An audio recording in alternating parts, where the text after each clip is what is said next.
দেশে গত এপ্রিল মাসে ৪৬৩টি সড়ক দুর্ঘটনার ঘটনা ঘটে। এসব দুর্ঘটনায় মৃত্যু হয়েছে অন্তত ৪০৪ জনের, আহত হয়েছেন আরও অন্তত ৭০৯ জন। মর্মান্তিক এসব ঘটনার ১৪২টি মোটরসাইকেল দুর্ঘটনা, যেখানে নিহত হয়েছেন ১১৩ জন, যা মোট নিহতের ২৭.৯৭%। এছাড়া ১০২ জন পথচারী নিহত হয়েছেন, যা মোট নিহতের ২৫.২৪%। যানবাহনের চালক ও চালকের সহকারী নিহত হয়েছেন ৪৬ জন। বুধবার রোড সেফটি ফাউন্ডেশনে এই তথ্য উঠে এসেছে।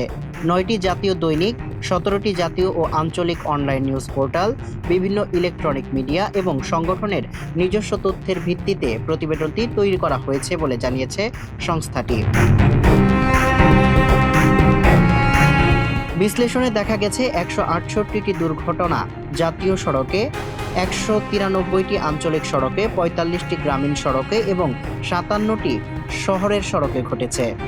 দুর্ঘটনার মধ্যে ৯৭টি মুখোমুখি সংঘর্ষ, ১৯৪টি নিয়ন্ত্রণ হারিয়ে, ১০৬টি পথচারীকে চাপা বা ধাক্কা দিয়ে এবং ৫২টি যানবাহনের পেছনে আঘাতের কারণে ঘটেছে। দুর্ঘটনায় মোট ৬৫৯টি যানবাহন সম্পৃক্ত ছিল। এর মধ্যে বাস ৮৪টি, ট্রাক ৯১টি, মোটরসাইকেল ১৫৩টি এবং থ্রি হুইলার ১১২টি। এ সময় বিশ্লেষণে দেখা যায় সবচেয়ে বেশি দুর্ঘটনা ঘটেছে সকালে ২৮.৫০% এবং রাতে ঘটেছে ১৯% দুর্ঘটনা।